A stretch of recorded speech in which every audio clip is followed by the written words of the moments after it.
Hey everyone, स्वागत है आप सभी का। सभी को हरे कृष्णा। आज हम देख रहे हैं मौर्य साम्राज्य का कुछ क्वेश्चन देखेंगे।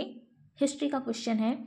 तो ये रहा आपके सामने क्वेश्चन नंबर दूसरा। पहला नंबर का क्वेश्चन थोड़ा सा मिस्टेक है, तो दूसरा क्वेश्चन से शुरुआत करते हैं। देखो, किस यूनानी लेखक ने, इसमें पूछा है किस यूनानी लेखक ने अपने बिंदुसार तथा सीरिया के शासक, सीरिया का शासक कौन था, एंटियोकस प्रथम के बीच मैत्रीपूर्ण पत्र व्यवहार का वर्णन किया जाता है, जिसमें भारतीय शासक ने 3 चीज़ों की मांग की थी। लेखक का नाम बताना है, समझ गए। कौन सा लेखक था जिसमें उसने लिखा है बिंदुसार तथा सीरिया का नरेश कौन था, एंटियोकस प्रथम। बिंदुसार और सीरिया का नरेश एंटियोकस प्रथम के बीच में उनकी मैत्रीपूर्ण पत्र व्यवहार का वर्णन किया है, जो कि बिंदुसार ने उससे 3 चीज़ें मांगी थी। आपको पता है ना कौन सा राजा था, बिंदुसार ने क्या मांगा था, सूखी अंजीर, है ना, सूखी अंजीर मांगी थी। ठीक है। उसके बाद क्या मांगा था उसने, अंगूरी मदिरा। आप लोग मदिरा भी लिखोगे तो चलेगा, ठीक है, इसको मीठी मदिरा कहते हैं। और एक चीज़ मांगा था, एक दार्शनिक। ठीक है, किससे मांगा था, एंटियोकस प्रथम से। जगह कम हो रहा है, दार्शनिक। ठीक है, सूखी अंजीर, मदिरा और एक दार्शनिक। तो उसने बेचारा ने क्या क्या पता है आप लोगों को, सूखी अंजीर भेज दिया, मदिरा भेज दिया और दार्शनिक को नहीं भेजा, क्योंकि उन लोग की पॉलिसी के अंतर्गत नहीं था। तो चलिए बढ़ते हैं हम अपने मेन टॉपिक पर। तो इसका आंसर क्या हो जाएगा, कौन सा लेखक था, तो एथिनियस नामक, कौन सा था, ए वाला, ऑप्शन डी, एथिनियस नामक यूनानी लेखक। इसने लिखा है सीरिया नरेश और बिंदुसार के बारे में। तो बढ़ते हैं प्रश्नों की ओर। ये रहा आपका अगला प्रश्न। किस अनुश्रुति के अनुसार अशोक ने अपने या अपनी 99 भाइयों की हत्या कर सिंहासन प्राप्त किया। ऑप्शन पहला है जैन अनुश्रुति, ऑप्शन बी सिंहली अनुश्रुति और सी है ए और बी दोनों और डी इनमें से कोई नहीं।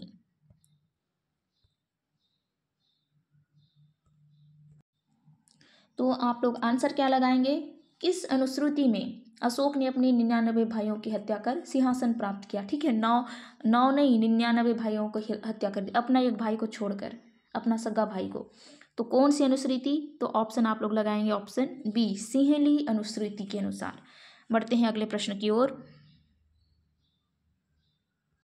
प्रश्न संख्या 4 देखेंगे। 1750 में टिफेन थैलर, इसमें आप लोग एक ही मात्रा डालेंगे, टिफे थैलर हो जाएगा, नहीं तो टिफेन थैलर ने सबसे पहले दिल्ली में किसके स्तंभ का पता लगाया था। इसमें पूछा है किसके स्तंभ का पता लगाया था 1750 में। अशोक के स्तंभ, अजातशत्रु के, चंद्रगुप्त मौर्य के, या इनमें से किसी के नहीं। जल्दी से बताओ किसको पता है, किसके अभिलेखों के बारे में पता लगाया था। तो आपका आंसर क्या हो जाएगा, अब इसको कौन करेगा भाई, है ना, आप लोग के लिए एडिट मैं नहीं कर रही हूँ। तो आंसर क्या हो जाएगा, अशोक के स्तंभ। ठीक है, बढ़ते हैं अगले प्रश्न की ओर। ये रहा क्वेश्चन नंबर 5वां। इसको छोटा करते हैं पहले, थोड़ा सा बड़ा है क्वेश्चन, मैं दिखा रही हूँ आपको। चलो ठीक, देखते हैं अगला प्रश्न। थोड़ा छोटा दिख रहा है तो आप लोग क्या करेंगे, उसको एडजस्ट कर लेंगे। क्वेश्चन नंबर 6वां है।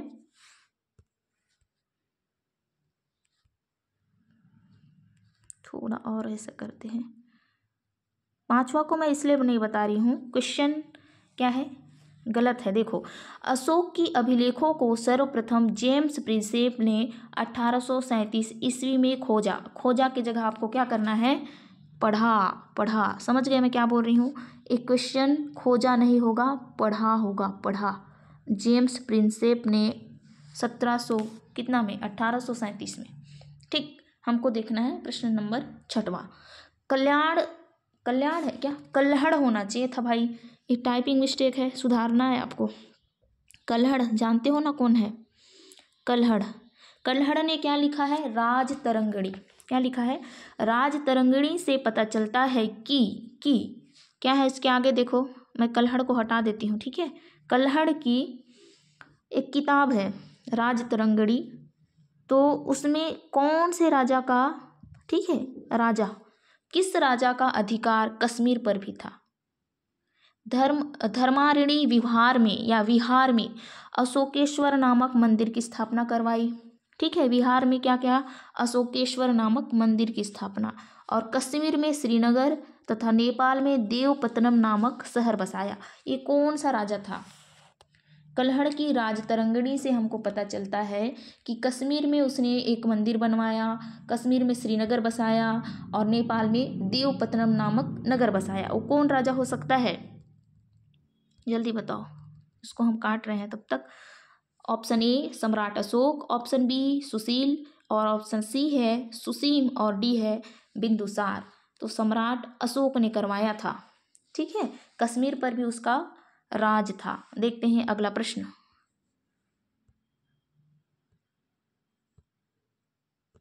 देखते हैं अगला प्रश्न, ठीक है। क्वेश्चन नंबर है आपका 7वां। किस अनुश्रुति के अनुसार अशोक ने अपने शासन के चौथी होगा ये, चौथी, ठीक है, 4th नंबर, चौथी वर्ष में बड़े भाई सुसीम होगा, ठीक है, या सुमन कर लिया गया है इसमें, सुसीम, और उसके पुत्र कौन था, निग्रोध के व्यक्तित्व से प्रभावित होकर बौद्ध धर्म अपना लिया था। ऑप्शन ए है सिहली अनुश्रुति, दीपवंश और महावंश, ऑप्शन बी जैन अनुश्रुति, सी है बौद्ध दर्शन, और डी है इनमें से कोई नहीं। ठीक है, हम चेक तो कर लेते हैं एक बार जब हम टाइपिंग कर रहे होते हैं, फिर भी कभी कभी टाइपिंग मिस्टेक हो जाती है। ठीक है, देखो क्वेश्चन नंबर 7वां है, आपको पता होना चाहिए किस अनुश्रुति के अनुसार अशोक ने अपने शासन के चौथे वर्ष में, ठीक है, उसका बड़ा भाई कौन था, सुमन, उसका पुत्र है निग्रोध के व्यक्तित्व से प्रभावित होकर बौद्ध धर्म अपना लिया। क्वेश्चन ऐसा घुमा सकता है, ऑप्शन आपका करेक्ट हो जाएगा सिहली अनुश्रुति, दीपवंश और महावंश। अगला क्वेश्चन देखेंगे, क्वेश्चन नंबर 8वां, थोड़ा बड़ा करते हैं ना आपके लिए, और इधर खिसकाते हैं, एक सेकेंड, चलो ये रहा आपके लिए बड़ा हो गया। अशोक ने आजीवकों के रहने हेतु बराबर की पहाड़ियों में कितने गुफाओं का निर्माण करवाया था। Option A 3, option B 4, option C 5 और ऑप्शन डी है 6। तो कितने गुफाओं का निर्माण करवाया था, 4 गुफाओं का। आप लोग को 4 गुफाओं का नाम याद है क्या किसी को? ठीक है, मैं बता दूं जिसका नाम क्या था। ठीक है, लोमस ऋषि लिख लेना, लोमस ऋषि गुफा, कर्ण चौपार, सुदामा गुफा, विश्व झोपड़ी, ये सब उन्होंने किया है ना। चलो 4 गुफाओं का निर्माण करवाया। अगला क्वेश्चन देखते हैं, क्वेश्चन नंबर 9वां, ये रहा 9वां देखेंगे। अशोक के 2 अभिलेख शहबाजगढ़ी तथा मानसहरा, ठीक है, शहबाजगढ़ी तथा मानसहरा की कौन सी लिपि में है। Option A Kharosthi, option B Brahmi, option C Aramaic और डी है कृति देव। ठीक है, अशोक के 2 अभिलेख हैं, 2 अभिलेख की अभी बात कर रहे हैं, एक है शहबाजगढ़ी और दूसरा है मानसहरा।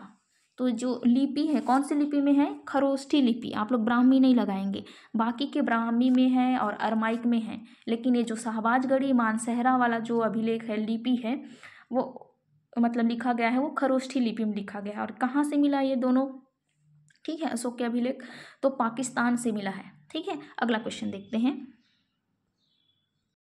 क्वेश्चन नंबर 10वां देखते हैं। अशोक का सर्वाधिक छोटा अभिलेख जिसका विषय आर्थिक था, मतलब जितने भी उसके अभिलेख हैं वो क्या थे, प्रशासनिक थे, प्रशासन के बारे में लिखा गया था, वो क्या करेंगे क्या नहीं करेंगे सब चीज़ें लिखी होती थी। लेकिन एक अभिलेख है जो कि सबसे छोटा है और उसका विषय क्या था, आर्थिक था, आर्थिक, प्रशासनिक ना होकर आर्थिक था। कौन सा अभिलेख है, भाब्रू शिलालेख है या रुमनदेई अभिलेख है या शिलालेख है, सी है मास्की अभिलेख और डी है गिरनार। तो आप लोग रुमनदेई अभिलेख लिखेंगे। ठीक है, मैं अभिलेख नहीं लिखी हूँ यहाँ सामने में, अभिलेख समझ गए होंगे आप लोग, है ना। अभिलेख क्या होते हैं, शिलालेख क्या होते हैं, स्तंभ लेख क्या होते हैं, पता होना चाहिए। ठीक है, गुहा लेख क्या होता है? जो गुफाओं में उत्कीर्ण होता है, समझ गए? ठीक है, अब हमको जानना क्या है इसमें, इसको काटना पड़ेगा ना इसका सामने सही निशान लगाने के लिए।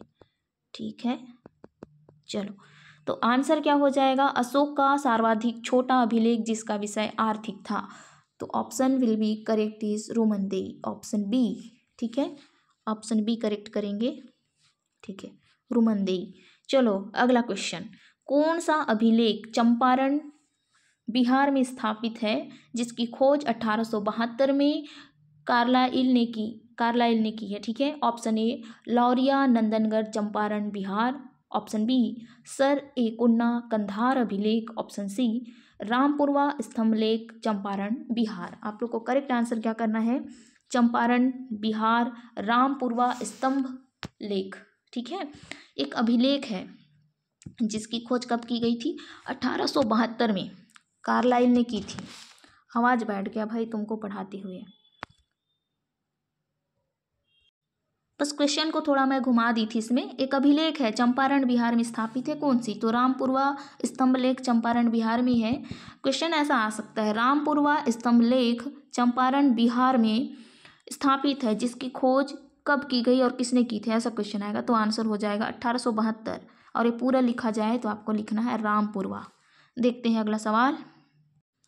चलो क्वेश्चन नंबर है 12वां, अशोक का कौन सा अभिलेख ग्रीक और अरमाइक भाषाओं में प्राप्त हुआ है?